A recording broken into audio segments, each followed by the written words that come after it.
Chapter 9, Beijing. Though President Liu Eng had retired to his private quarters in another wing of the compound, the conversation continued. "What of the photographic evidence you mentioned?" the soft-spoken MSS veteran prompted, turning to Chow. The second bureau chief, Chow Tang, nodded and removed a dossier from his black portfolio. He spread several photographs across the middle of the table. "Of course, I have already shown this to Eng, with predictable results, which is to say none at all. I have asked him at least to cancel his foreign appearances for the sake of security. He refuses, but the rest of you should see." He tapped one of the photographs, a crowd before a wooden platform. "Taken a few minutes before the assassination in Changhua," said the spy master Chow. "You'll recall the event. It was little more than 2 years ago. Please notice the Caucasian in the crowd." He distributed another photograph, a digitally enhanced close-up of the same man. "The assassin, the man whose bloody handiwork this is. In other photographs you'll see him at the location of other killings. A monster indeed. Our spies have learned a thing or two about him." "What's the monster's name?" the elderly Li Pei demanded in his harsh country accent. Chow looked distressed by Li Pei's question. "We have only a field alias," Chow admitted. "Tarquin." "Tarquin," Pei repeated, his dewlaps quivering like an old Sharpei's. "An American?" "We believe so, though we are not certain who controls him. It has been difficult to filter signal from noise. Yet we have reason to think he may be a capstone actor in the plot against Liu Eng." "Then he must be eliminated," said the white-haired man, slapping the table. Indeed wily, Chow thought, but indeed a peasant too. "We think alike," the spy master said. "Sometimes I worry that Liu Eng is too good for this world." He paused. "Fortunately, I am not." There were grim nods around the table. "In the event, precautions have already been taken. We've had a team from the 2nd Bureau Signals Intelligence Unit working the matter. Yesterday, when we gained credible information about his possible whereabouts, we were able to take immediate action. Trust me, the finest this country has to offer is on the case." It sounded like empty rhetoric, Chow reflected, yet in a strictly technical sense he believed it to be true. Chow had found Zhou Li when he was still in his adolescence and had taken first prize in a regional shooting competition run by the local branch of the People's Liberation Army. Test scores indicated that the boy, despite his rural background, had unusual aptitudes. Chow was always alert for the hidden prodigy. He believed that China's ultimate asset was to be found in its numbers, and not merely the brute muscle of cheap labor, but the occasional prodigy that sheer numbers were bound to yield.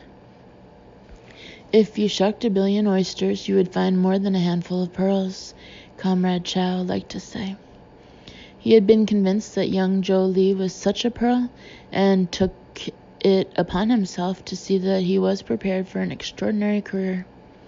Intensive language training began early. Zhou Li would become adept not only in the major Western languages, but also in the folkways of the Western nations. He would have a mastery of what was common knowledge there. He would also receive extensive training in weaponry, camouflage, Western-style hand-to-hand combat, and Shaolin-style martial arts. Zhou Li had never disappointed Chow. He had not become a large man, and yet his small size proved an advantage. It made him especially unthreatening and inconspicuous, his extraordinary skills concealed by a carapace of the commonplace. He was, Chow had once told him, a battleship disguised as a skiff. There was more to him, however. Though Zhou Li did his work with professional dispatch and dispassion, his personal loyalty to his country and to Chow himself was beyond question. Chow had made sure of it, partly for reasons of security, partly because Chow was mindful of the constant squabbling for resources at the highest levels of government. He had kept Zhou Li's operational controls strictly sequestered. Not to put too fine a point on it. China's most formidable operative reported to Chow and to no one else. But this Tarquin, he is dead? Asked the economist Tsai, drumming his fingers on the black lacquer table. Not yet, Chow said, but soon. How soon? Tsai pressed. An operation of this sort on foreign soil is always delicate, Chow cautioned, but as I have assured you, we have our very best in place. This is a man who has never failed me yet, and we are supplying him with a steady stream of real-time intelligence. Death and life have their determined appointments, as the great sage has it. Suffice it to say that Tarquin's appointment is coming up momentarily. How soon? Tsai repeated. Chow glanced at his watch and allowed himself a tight smile. What time do you have?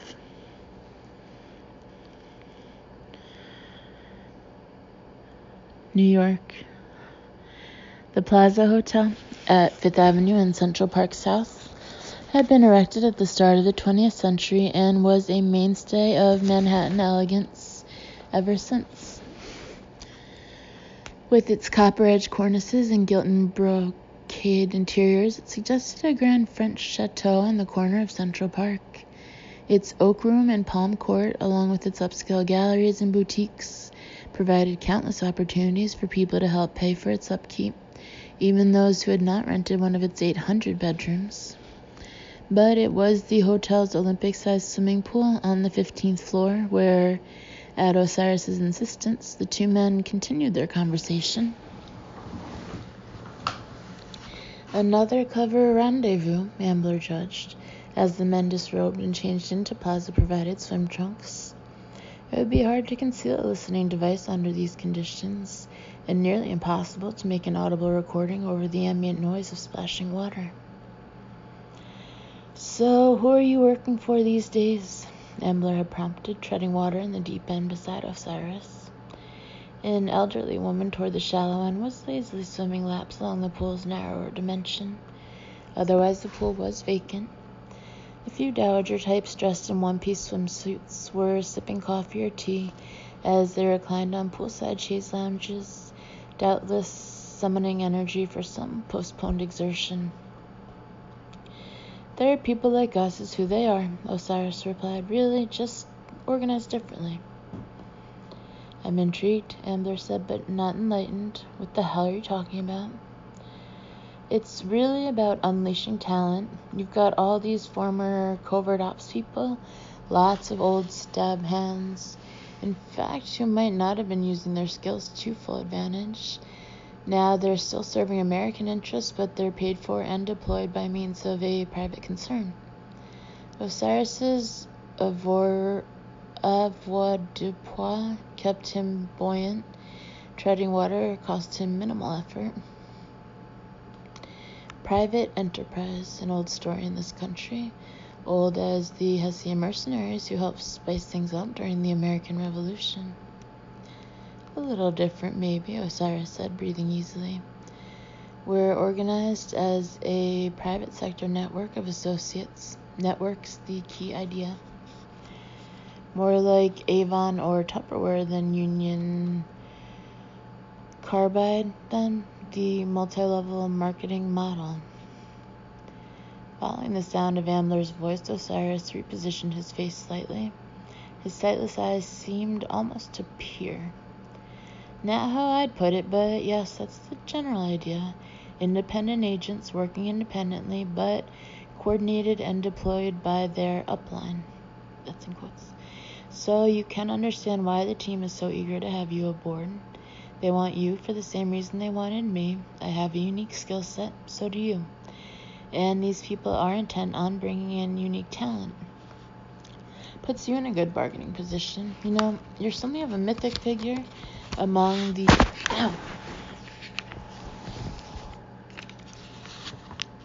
Among the stab boys. The bosses figure if only half the stories they tell about you are true. And I've seen you work, so I know the score. I mean, Christ, what you did in Kuala Lumpur. Now that's the stuff of legend. And I was there, you'll recall. Not a lot of Malay speakers in the political civilization unit. That was a long time ago, said Ambler, arching himself into a back float. Kuala Lumpur. It had been many years since he thought about it, but the memories came back swiftly enough. A convention complex at the Putra World Center in the city's financial district by the Golden Triangle area and the Petronas Twin Towers. It was an international trade convention, and Tarquin was officially a representative of a New York law firm specializing in intellectual property. Henry Nyberg had been the field legend on that occasion, a member of one of the foreign delegations Tarquin's bosses had learned was a terrorist plant, but which? Tarquin had been dispatched as a walking lie detector. They thought it might take him the full length of the 4-day conference. Instead, it took him less than half an hour. He had strolled into the lobby of the convention center on the first morning, wandering around clusters of people with their conference-provided blue binders, watched the marketing reps exchange cards, watched entrepreneurs stalk potential investors, and the 1,000 other dances conducted among business executives. The air in the lobby had been heavy with coffee and warm breakfast pastries. Tarquin allowed his mind to wander aimlessly as he circled the lobby, nodding from time to time, as if to someone just past the sightline of anyone who was looking at him. 25 minutes later, he knew. It wasn't one person, but two, both of whom had attached themselves to a banking delegation from Dubai. How had he known? Tarquin did not bother to parse the subliminal signs of furtiveness and fear. He saw them, and he knew, the way he always did. That was all. An intel team from the Political Stabilization Unit spent the rest of the day confirming what he had detected at a glance. The two young men were nephews of the bank's chairman. They had also been inducted into a jihadi brotherhood while studying at the University of Cairo. The brotherhood had instructed them to procure certain pieces of industrial equipment, hardware that, while harmless in itself, could, in combination with more commonplace materials, be used in the manufacture of munitions. Ambler allowed himself to float peacefully in the water for a few long moments. These people know what you can do, he reflected. How will that change the equation?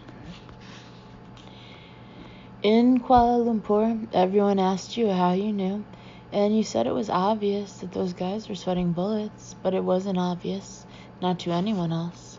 And they weren't sweating bullets. The stab analyst reviewed the video later. The fact is, to everyone else, they were doing a damn impressive job of blending in.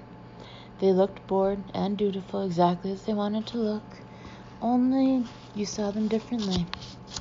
I saw them the way they were. Exactly. Something nobody else could. We never really talked about this. It's an amazing skill. A gift. Then I wish I could exchange it. Why, is it too big for you? Osiris chuckled. So what's the deal? Some witch doctor give you an amulet one day? I'm not the best person to ask, said Ambler soberly. But I think it has to do with this. Most people see what they want to see. They simplify things, engage in hypothesis confirmation. I don't. I can't. It isn't something I can turn on or off. I don't know whether that's a blessing or a curse, Osiris said, or a little of both. Something in French. The condition of knowing too much. COMMED''HABITUDE. The condition of knowing too much. Right now, my problem is knowing too little. You know what I'm after. Enlightenment. Indeed, for him, it was a matter of life or death. He needed to know the truth, or he would be dragged into an undertow of the unconscious from which he would never emerge. But enlightenment comes in steps, Osiris said. As I said, what I've really got to offer is judgment rather than information. Tell me the relevant facts, and I may be able to help you make sense of them.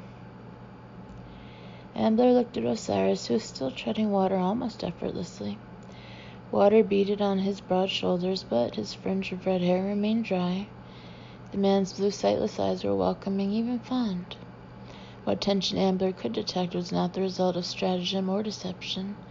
His misgivings were automatic, and he would have to set them aside. The opportunity, if it was real, could not be passed on. The Chinese man in the well-tailored suit, a subtle Glen-plaid pattern and a superfine merino, attracted hardly any notice as he came through the revolving doors and into the front lobby of the Plaza Hotel on 5th. He was slight of build, handsome, with delicate features and bright, friendly eyes. He nodded at one of the clerks at the front counter, and she returned his nod, assuming that the man had confused her with whatever girl had checked him in. He nodded at the concierge, who flashed his if-I-can-be-of-service grin, and did not break stride as he made his way past the elevator bank. If he had looked uncertain, if he had stopped to orient himself, one of the underoccupied staffers might have stepped in with a, "May I help you, sir?" But at an 800-room hotel, it was a safe bet that someone who looked like he belonged did indeed belong. Within a few minutes, he had ascertained that his quarry was in none of the lobby or dining spaces of the hotel. Within a few minutes more, he had determined that they were in none of the other public spaces of the lower levels, the art galleries, shops, styling salons, or spa. Joe Lee had already ruled out the possibility that the quarry had taken a hotel room here. An upscale establishment like this made an inconvenient number of demands. IDs, impressions taken of credit cards, and so forth. These did not look like people who wished to leave such a record of their visit. Their absence from the main public spaces left two other possibilities. One was the hotel fitness center. None of the hotel's many official greeters saw him turn down a carpeted corridor between two elevator banks and through a discreetly marked service entrance. They did not see him open his briefcase and assemble the pieces of equipment it had carried. They did not see him step into a janitor's slate gray coveralls, which completely concealed his lightweight suit, and board a service elevator, accompanied now by a wheeled mop and bucket assembly. If they had encountered him now, they would not have recognized him. Simply by muscular changes and postural adjustments, he had aged himself by 20 years. He was now a stooped man tending to his bucket and an endless list of chores, the hovering custodial presence that few people really notice. Osiris was beginning to sound a little breathless, and not because of any physical exertion. "Don't you see," he was saying, "there is an alternate hypothesis." He treaded water with small, graceful movements, as if he were conducting a small chamber orchestra. The blue of his eyes matched the blue of the pool water. "Consistent with my experiences over the past 24 hours? "Yes," said his old colleague, "your account has been admirably clear. You've been baffled by the fact that your memory of who you are doesn't square with the world you inhabit, and you assume it's the world that has been manipulated. What if that assumption is wrong?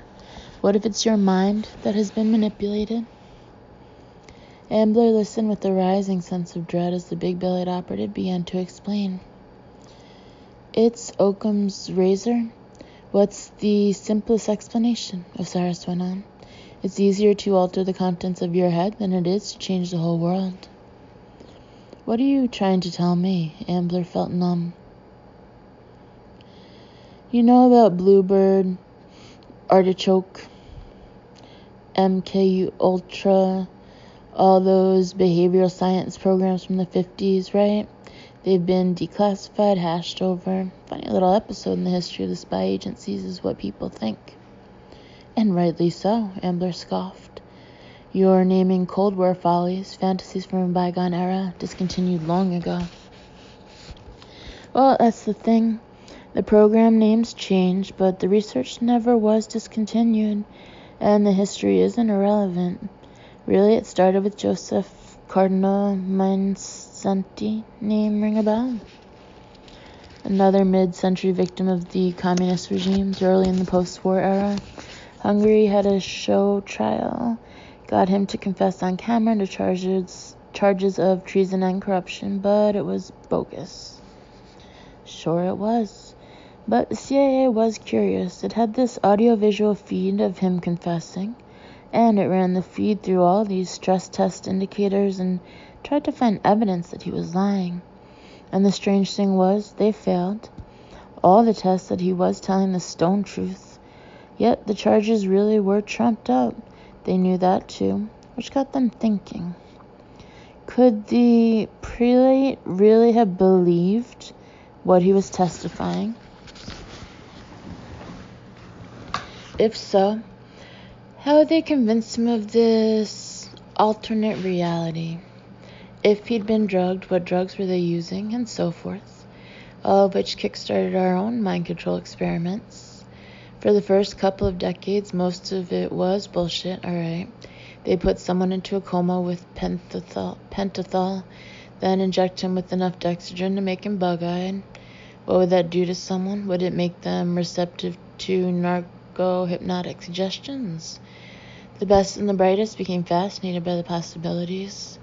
Pretty soon, the technical services staff was commandeered to the cause, but they needed even more resources, so they figured out a way to bring in the Army Special Operations Division at Fort Detrick in Maryland, where they had a biological research center. How do you know so much about it? Asked Ambler. A shiver ran down his spine. Why do you think they put us together in the first place? Osiris shrugged.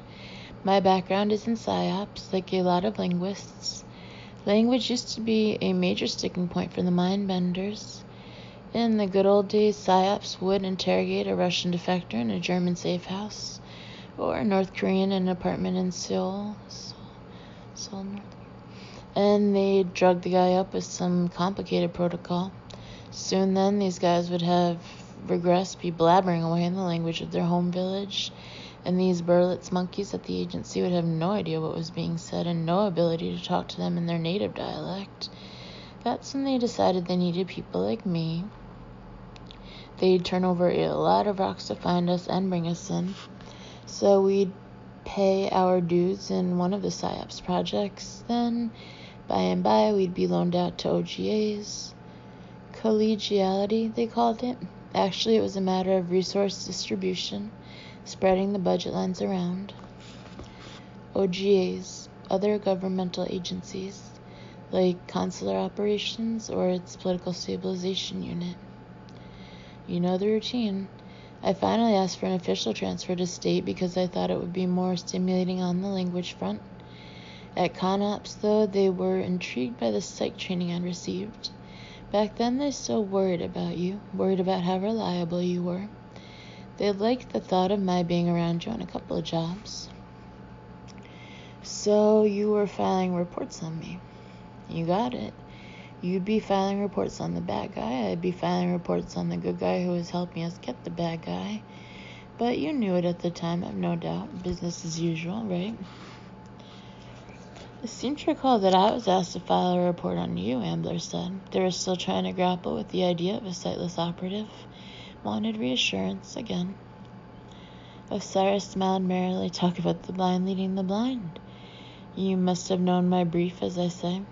My sense was you were too well-mannered to call me on it. I guess I knew you didn't mean me any harm. I didn't, Osiris said. Actually, I've always liked you, ever since Kuala Lumpur.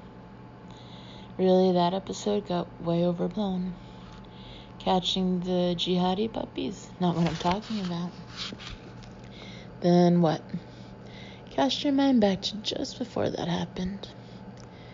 You were supposed to be working the door at the Putra World Center, meaning you were sitting at the end of the bar drinking some sort of apple fizz, looked like beer. Had an earbud in an ear so the tech could rotate microphone feeds from around the lobby. Idea was if you heard something interesting or anomalous, you'd be able to signal me about it. I never did, never had to, but what I'm talking about happened a little earlier. We were marching over there together with our conference badges and those Kilgore French and Stanbury business suits that said billable hours down to the very cuff buttons. Ambler grunted. I'll take your word for it. These fingertips never lie. A very nice worsted, perfectly draped around the neck and shoulders. Osiris lifted his hands and waggled his fingers. So, we're on the sidewalk, not far from our destination. And this peasant from the provinces has been trying to get directions to the nearest train station, and nobody's been giving him the time of day. From his accent, I can tell he's a Dyak, D-Y-A-K. One of the fairly primitive ethnic minorities who live in villages scattered around what's left of rural Malaysia. And this is the heart of the financial district, mind you. People are busy and nobody has time for a Dyak. So, of course, they ignore him like he's made of air. In desperation, this little guy, he's probably in sandals and funny robes, turns to you for directions. If you say so, said Ambler. No, you weren't from there. You had no idea. But instead of telling the guy, sorry, can't help you, you stopped one of those fast-striding businessmen. Of course, they're happy to stop for a prosperous-looking Westerner like you. Then, with the little Dyak, D-Y-A-K, by your side, you say, can you tell us where the nearest train station is? And you stand there while the suit explains exactly how you get there. Meanwhile, I'm cracking my knuckles in my trouser pockets because we've got a big deal piece of business ahead of us, and you're taking the time to help some tribesman find his way home. So, it's nothing that would stick in your mind because it didn't mean anything to you. It meant something to me, though. I had you figured as a major league asshole like most of the stab boys, and suddenly I'm thinking maybe you're not. Not even AAA. Strictly farm team, Osiris laughed again. Ambler remembered that he was a big laugher. It's funny the things you remember, and funny the things you don't. Which brings us to the next phase of the psych experiments. Vietnam is still going strong. Nixon hasn't been to China yet. And what happens next is that a very brilliant, very dangerous, very powerful man finally gets on board. You giving me a goddamn history lesson. You know what they say, those who forget the past flunk their history exams, Ambler said. Big deal. Sometimes I think only those who remember the past are condemned to repeat it. I hear you. You're talking about people who nourish grudges and grievances over shit that happened centuries ago. But what if I plant something nasty in your fruit patch? Put some nightshade among your blueberries? Wouldn't you want to know? What are you saying? I'm talking about James Jesus Angleton and one of his legacy's many victims. Oh, goddammit. Maybe you.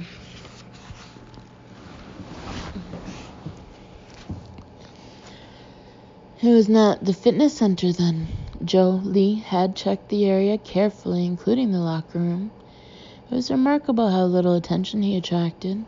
It was as if he had donned some magic invisibility garment when he put on the janitor's coveralls. Now he had pushed his bucket through the locker rooms of the swimming pool. No sign of his quarry. The last place to look was the pool itself. Indeed, it had distinct advantages as a meeting site. Walking with the shambling gait he had adopted for the role, Joe Lee made his way into the area of the swimming pool. Nobody had given him a second look. Nobody had given the long handle of the squeeze mop a second look either.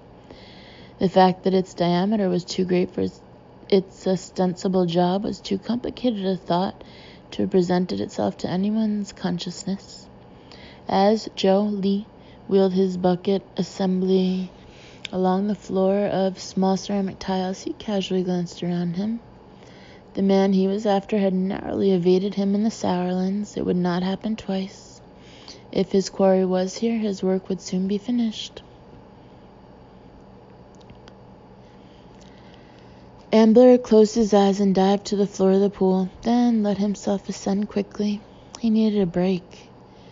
Angleton, the CIA's great mastermind of Cold War counter-espionage, was a genius whose paranoid obsessions almost destroyed the agency he served. There weren't many pies that Angleton didn't have a finger in, Osiris went on. Upshot is that when the church committee is starting up and the CIA has to mothball MK Ultra in the early 70s, Angleton makes sure the program wasn't shut down. It really just migrates to the Pentagon. Soon Angleton is on the outs, but his true believers keep the faith.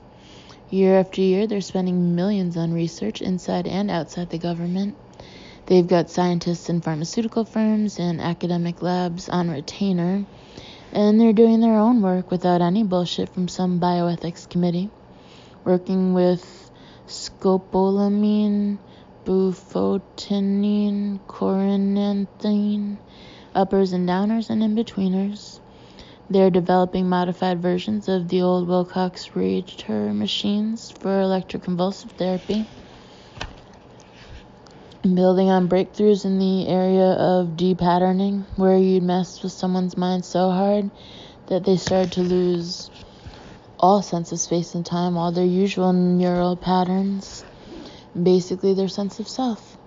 You'd combine that with a technique they call psychic driving, where they'd put a patient in a stupor and bombard him with messages on a tape loop 16 hours a day for weeks on end. All very crude in those days. But Angleton thought there was a practical application for it. He was obsessed with Sove mind control techniques naturally. He knew that our agents had been captured by the enemy, the contents of their minds plumbed by means of stress, trauma, and psychopharmacology.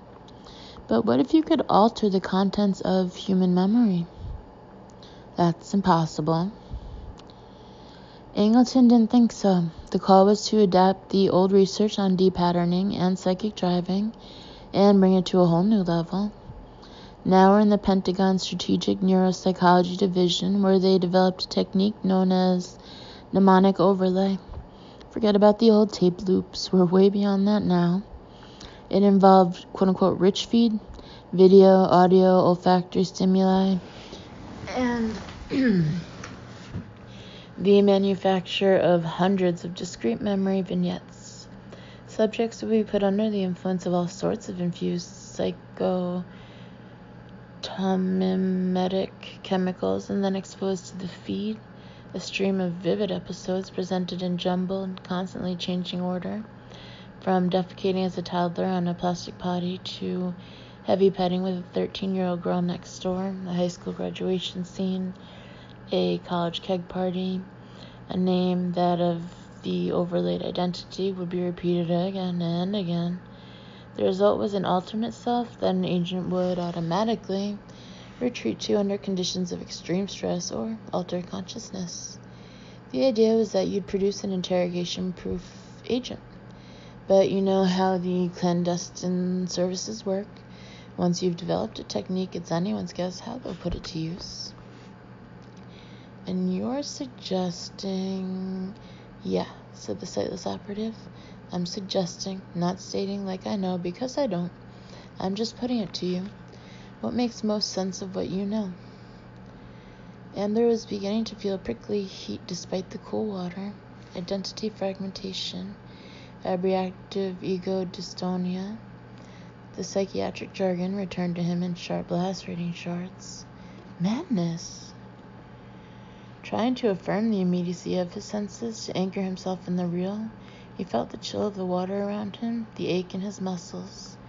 He craned his head, taking in all the tiny particulars of his surroundings. The old lady swimming her short side-to-side laps, she had to be 80. The girl, she had to be her granddaughter in the lacy red suit. The plump coffee drinkers seated on poolside chaise lounges in their modest one-piece outfits, no doubt discussing diets and exercise routines.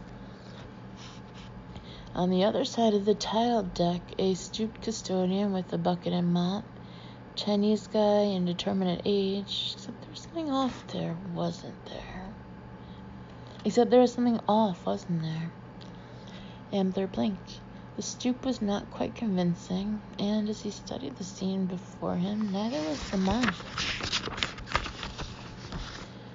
Oh, Christ. Was he hallucinating? Succumbing to paranoid delusions? No, he could not allow himself to think like that. Osiris, Ambler said suddenly, there's a janitor, Chinese, one of yours. Not remotely possible, Osiris said. This was a spur-of-the-moment decision. Coming here, nobody was notified. There's something odd about him, something I just don't know, but we can't stay here. Ambler dived underwater, intending to resurface a few yards away so that he could take another look at the janitor without being obvious about it. Ambler couldn't shake the feeling that there was something wrong about that man. Moments later, the water nearby had grown clouded, dark. On instinct, Ambler stopped himself from resurfacing, dived deep into the pool before looking up. Blood was gouting from Osiris's body, the speed and pressure indicating that a bullet must have severed a carotid artery, and it spread through the chlorinated water like billowing clouds.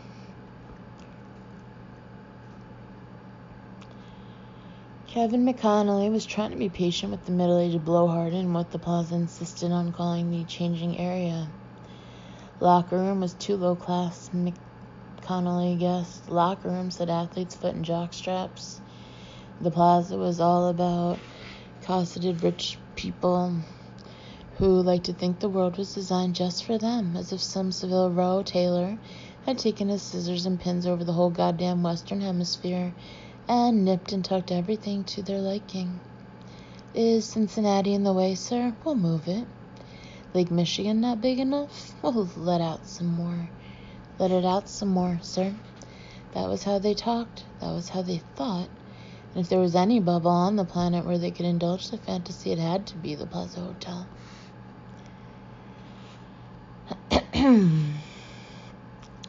Not at all, McConnelly told the blowhard, a red-faced man with no neck.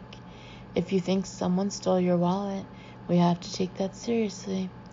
All I'm saying is that we very seldom had a problem with property theft in the changing area. Always a first, though, the red-faced man grumbled. Did you check your jacket pocket? McConnelly asked, gesturing toward the lump in the lower left pocket of the man's navy blazer. The man glowered but patted the pocket. Then he pulled out the wallet and actually opened it up as if to verify that it was really his. Like, whose wallet were you expecting to find, you fat fuck? McConnelly refrained from smiling. It might have been taken the wrong way. All right, then, he said. I never keep my wallet here, the man said petulantly. Strange.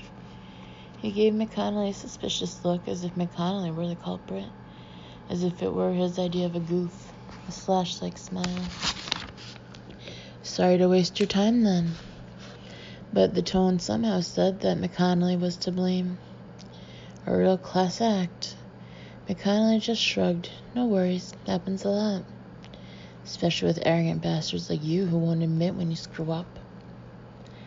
This was one problem he never had to deal with when he was an MP. Military police dealt with people who had no need to establish their place. Their place was specified precisely on their shoulder board. He was about to fetch a clipboard and file an incident report, except they should be called non-incident reports, since most of the time that's all they were, complaints without a cause, when he heard screams coming from the pool area. Another bullet pierced the water, trailing a shaft of bubbles like a string of pearl beads, missing Ambler by just a few feet. The index of refraction had put the gunman off his target, but he would not make the same mistake again. What was the angle of fire? How far was the janitor from the side of the pool? Staying well below the surface, pulling himself with powerful strokes of his arms and legs, Ambler raced to the side nearest the gunman. Closer was actually safer. The gunman would have to reposition himself to have an angle on Ambler now. Ambler glanced toward the red billowing mass in the center of the deep end. Osiris was already dead, he could see, hovering near the surface with his limbs spread out. Oh, dear Christ, no. Where was safety? Ambler had been underwater for perhaps 15 seconds. He could hold his breath for perhaps 50 or 60 seconds.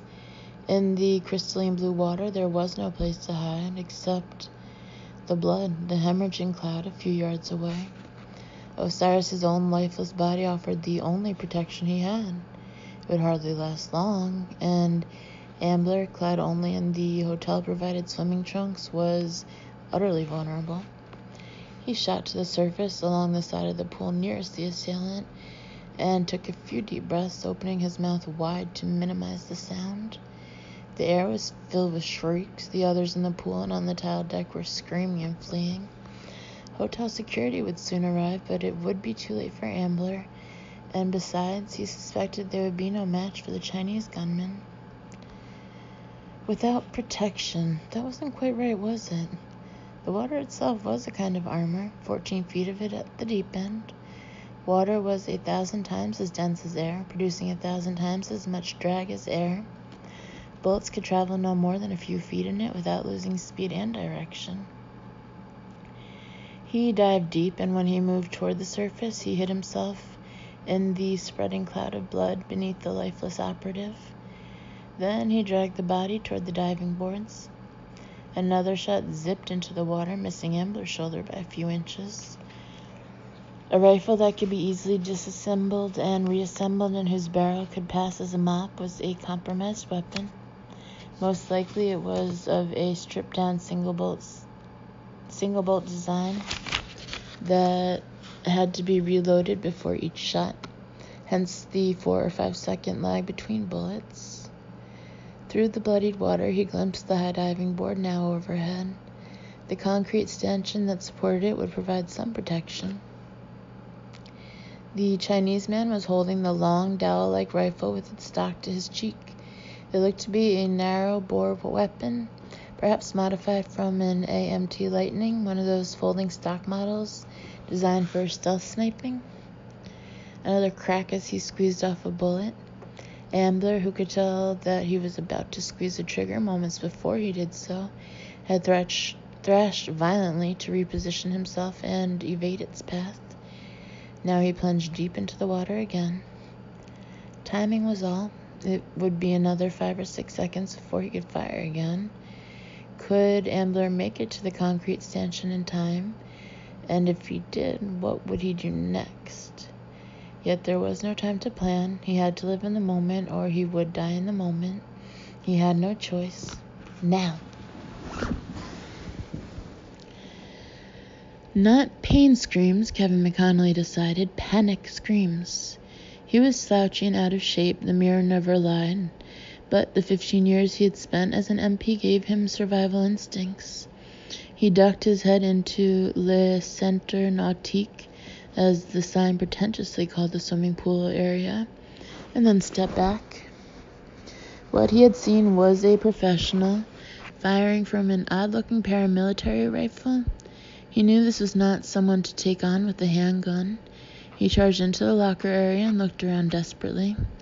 He was sweating, his stomach furrowed, and he remembered why he had left the military police. Still, something had to be done, and he would have to do it.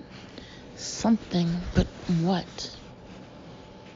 He did not consider himself much of a brain, but the next thing he did, he decided later, was very, very smart. He found the circuit breaker for the hall and turned off all the lights. An inky darkness shrouded everything, and a curious silence, too, as fans and motors stopped running, the kind one wasn't aware of until they cut out. He realized that it might help the gunman to escape, but that was not his main problem. He had to stop the shooting. Nobody went shooting in the dark, did they? No, there had to be a flashlight around somewhere. He heard the sound of someone streaking toward him. He stuck out a leg and tripped the man. The runner crashed into a stand of lockers. As McConnelly turned the lights on again, he saw a 6-foot-tall man in swim trunks, short brown hair, a smoothly muscled body, late 30s, early 40s, the sort of age where, if someone had kept in shape, it was hard to say. "What the hell did you do that for?" The man glared as he massaged a bruised shoulder. Not the shooter, the shot at, more likely. McConnelly took a quick look around. No sign of the gunman, no sign of the gun. The bad guy had fled the scene. They both knew it. McConnelly, anyway, was relieved. "Here's the deal," McConnelly liked to say those words. It was the voice of authority, and it was amazing how persuasive it was even to the real muckety-mucks. "I'm going to get the police to come right now and secure the area. Then you're going to explain to me and to them exactly what went down." He stood with his hands on his hips, spreading open his sports jacket and exposing his belt holster. Is that what you think? The man went straight to his locker, where he scrubbed at his head with the towel and started to change into his street clothes. That's what I know, McConnelly said levelly, following him. Then a curious thing happened. The man caught a glimpse of himself in the wall-mounted mirror and suddenly blanched like he'd seen a ghost. After a moment, the man turned away and took a deep breath. Call one of the tabloids, the man said harshly. I'd like to tell them about what happened. Plaza Pool shootout. The headline practically writes itself. That's not necessary, McConnelly said with a sinking feeling. What had happened was not something he looked forward to explaining to the hotel management. In fact, it was more than his job was worth, and they would probably blame him for it, same as that red-faced asshole, and with as much logic. How come you get to decide what's necessary? I'm just saying that we can have a police investigation without a lot of distracting publicity. I think the tabloids can do better. Maybe Plaza Pool of Blood. It's real important that you stay here, McConnelly said. But he did not say it as if he meant it, because deep down he didn't. Here's the deal, the man said over his shoulder as he walked away. You never saw me. Langley, Virginia. Caston was staring unhappily at a list of State Department civilian covers. The trouble, of course, was that it almost certainly did not contain the name he was after. That name had been deleted. How was he supposed to find something that did not exist? His eyes drifted over to that morning's Financial Times, which reposed in the waste paper basket by his desk. It went to show how damn distracted he was, that for the first time he could remember, he made a mistake in filling out the crossword puzzle. Nothing important, thrice before the transport begins, was the clue. He had written down trivia, and he had to erase it. Trifle was plainly the right answer. He pulled the furled newspaper out of the bin and glared at the puzzle. Tiny eraser crumbs still adhered to the page. Caston dropped the paper, but the cogs in his head were starting to turn. To erase was to take something away. But when we did so, didn't we always end up adding something too? Adrian, he called out. Master, Adrian said, bowing his head with light-hearted irony. If it were less affectionate, it would be just shy of insubordination. Prepare a requisition 1133A, would you?